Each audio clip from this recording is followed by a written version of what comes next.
অ্যাপেলের প্রত্যেকটা প্রোডাক্ট অনেক বেশি ওভার প্রাইসড এবং তারা ভ্যালু ফর মানি জিনিসপত্র খুব কমই আনে, বাট আইফোন 17 এর ক্ষেত্রে এইবার হয়তোবা তারা গেমটা চেঞ্জ করে দিয়েছে।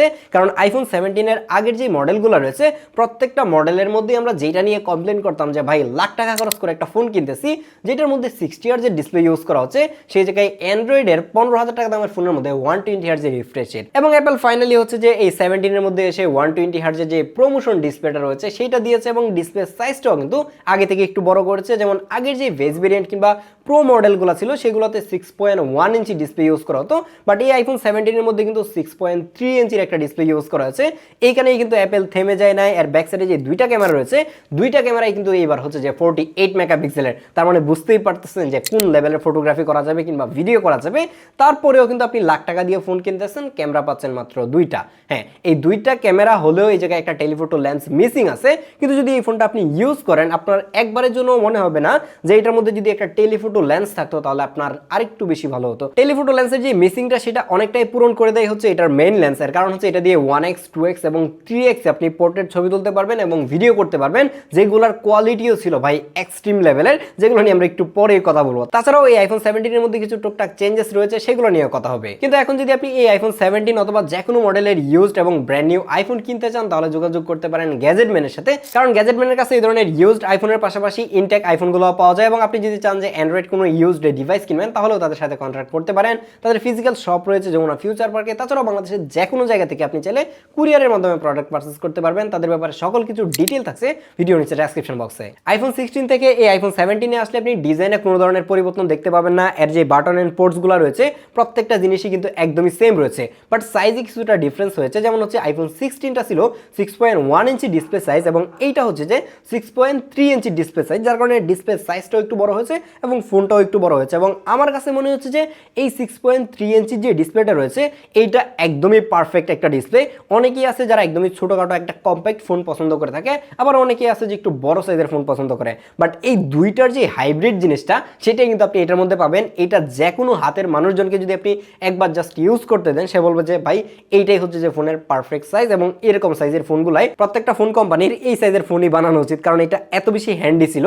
তার পাশাপাশি এটা কিন্তু আগের থেকে অনেক বেশি লাইট ওয়েট হয়েছে, হাতে নিলে খুব বেশি একটা বাল্কি কিন্তু ফিল হয় না। এবং কর্নারগুলা রাউন্ড করে দেওয়ার ফলে দেখা যাচ্ছে যে কাভার ছাড়াও আপনি চাইলে খুব ইজিলি ইউজ করতে পারবেন।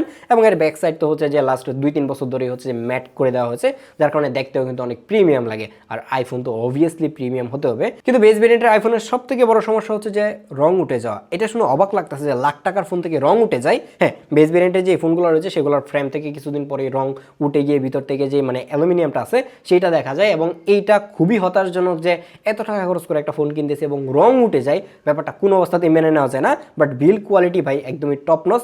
আর হ্যাঁ, বিল্ড কোয়ালিটি লাখ টাকার ফোন টপ নচ তো হওয়ারই কথা। যেহেতু অ্যাপল প্রথমবারের মতো বেস ভেরিয়েন্টের আইফোনে প্রমোশন ডিসপ্লে ইউজ করেছে, আপনি যখন এটার ডিসপ্লেটা ইউজ করবেন আপনার কাছে একবারের জন্য মনে হবে না যে আপনি একটা বেস ভেরিয়েন্টের আইফোন ইউজ করতেছেন। আপনার কাছে হয়তো মনে হবে যে আপনি একটা প্রো অথবা প্রো ম্যাক্স ডিসপ্লে ইউজ করতেছেন, কারণ ওইটার মতো একটা ফিল দিচ্ছিল। কোনো জায়গায় ল্যাকিং কিংবা বেঁধে বেঁধে চলার যে প্রবলেমগুলো ছিল 60 হার্জের মধ্যে সেরকম কোনো কিছুই কিন্তু আপনি এটার মধ্যে পাবেন না। প্রিভিয়াস মডেলগুলো থেকে কিন্তু এটা চিন বেজেলটাও অনেক বেশি ন্যারো করা হয়েছে, যার কারণে হাতে নিলে মনে হয় যে একটা ডিসপ্লে ধরে আসি। ভাই ডিসপ্লের খেলা কিন্তু এই জায়গায় শেষ না। এবার কিন্তু তারা প্রোটেকশনের মধ্যে অনেক বেশি ইমপ্রুভ করেছে। যেমন আগের যে মডেলগুলো ছিল সেগুলোর মধ্যে সিরামিক শিল্ড 1 এর যে ফার্স্ট জেনারেশনের প্রোটেকশন ছিল সেগুলো ইউজ করা হতো, বাট এটার মধ্যে কিন্তু সিরামিক শিল্ড 2 যেটা রয়েছে সেটা ইউজ করা হয়েছে এবং এটা কিন্তু অনেক বেশি শক্তপোক্ত।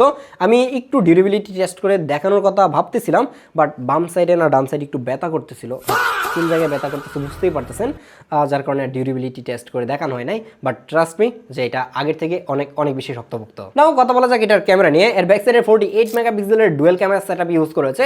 নর্মাল মোডে যখন দুইটা লেন্স দিয়েই পিকচার তুলতেছিলাম পিকচারের মধ্যে প্রচুর পরিমাণে ডিটেল এবং শার্পনেস খুঁজে পেয়েছি। অনেক বেশি জুম করলেও খুবই ভালো পরিমাণে ডিটেল কিন্তু পাচ্ছিলাম। আগের যে প্রিভিয়াস মডেলগুলো রয়েছে যেগুলোতে 12 মেগাপিক্সেলের ক্যামেরা ইউজ করা হতো সেগুলো একটু জুম করলে দেখা যাচ্ছে যে ডিটেল খুব বেশি একটা থাকতো না, শার্পনেসের ঘাটতিটা খুব ভালো করে কিন্তু চোখে পড়তো। কিন্তু এই 48 মেগাপিক্সেলের ক্যামেরা ইউজ করার পর থেকে কিন্তু সেই প্রবলেমটা সলভ হয়ে গেছে এবং লো লাইটেও দেখলাম যে আগের তুলনায় অনেক বেশি শার্প এবং ডিটেল পিকচার কিন্তু ক্যাপচার করতে পারতেছে। বরাবরের মতোই কিন্তু আইফোন 17 এর ডাইনামিক রেঞ্জ অনেক বেশি ভালো ছিল, হাইলাইট এবং শ্যাডোগুলো খুব ভালো করে কিন্তু ব্যালেন্স করতে পারে। দেন যদি আপনি এটার পোর্ট্রেট মোডে যান তখন দেখবেন যে এটা বাই ডিফল্ট 1x এবং 2x সাজেস্ট করতেছে।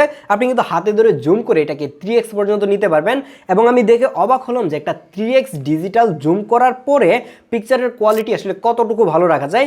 এটার এজ ডিটেক্ট থেকে শুরু করে ফেসের যে ডিটেলগুলো রয়েছে সেগুলো খুব ভালো করেই ধরে রাখতে পারে। কোনো অবস্থাতেই বোঝা যায় না যে এটা আসলে 3x ডিজিটাল জুম করা, মনে হয় যে 2x হয়তো বা সর্বোচ্চ জুম করা হয়েছে, কিন্তু আমি আপনাদেরকে রিকমেন্ড করবো যে আপনি সর্বোচ্চ 2x পর্যন্তই যান। তার থেকে বেশি যখন যাবেন তখন ডিটেলের কিছুটা কমতি পাবেন, কিন্তু 2x এ আপনি প্রচুর পরিমাণে ডিটেল এবং শার্পনেস দেখতে পাবেন। আর 1x এ পোর্ট্রেট ফটোগ্রাফির জন্য কখনোই রিকমেন্ড করি না, কারণ এগুলো দেখতে কেমন জানি আর্টিফিশিয়াল লাগে, ফেসের ডাইমেনশনটাও দেখা যাচ্ছে যে ঠিকঠাক ভাবে আনতে পারে না, যার কারণে ম্যাক্সিমাম সময় এই আইফোন 17 দিয়ে আমি 2x এবং 3x এই পোর্ট্রেট তুলেছি। যারা পোর্ট্রেট ফটোগ্রাফির জন্য একটা আইফোন নেবেন চিন্তা করেন, বাট এই ধরনের দুই ক্যামেরার যে বেস ভেরিয়েন্ট ফোনগুলো রয়েছে সেগুলো থেকে অনেক দূরে থাকতেন, বাট দূরে থাকার দিন শেষ, বা একটু কাছে এসে এটি দিয়ে ছবি তুলে দেখেন যে এটা দিয়ে কতটুকু ভালো পিকচার এখন ক্যাপচার করা যায়। অ্যাপেল কিন্তু এবার এর ব্যাক সাইডে দুইটা 48 মেগাপিক্সেল ক্যামেরা দিয়েই থেমে থাকে নাই, এর ফ্রন্ট ক্যামেরাটাও চেঞ্জ করা হয়েছে। আইফোন 17 এর প্রত্যেকটা মডেলের মধ্যেই কিন্তু 18 মেগাপিক্সেলের যে সেন্টার স্টেজ ফ্রন্ট ক্যামেরাটা রয়েছে সেটা ইউজ করা হয়েছে এবং এইটার কি কি ফিচার হয়তো অলরেডি আপনারা সবাই জানেন।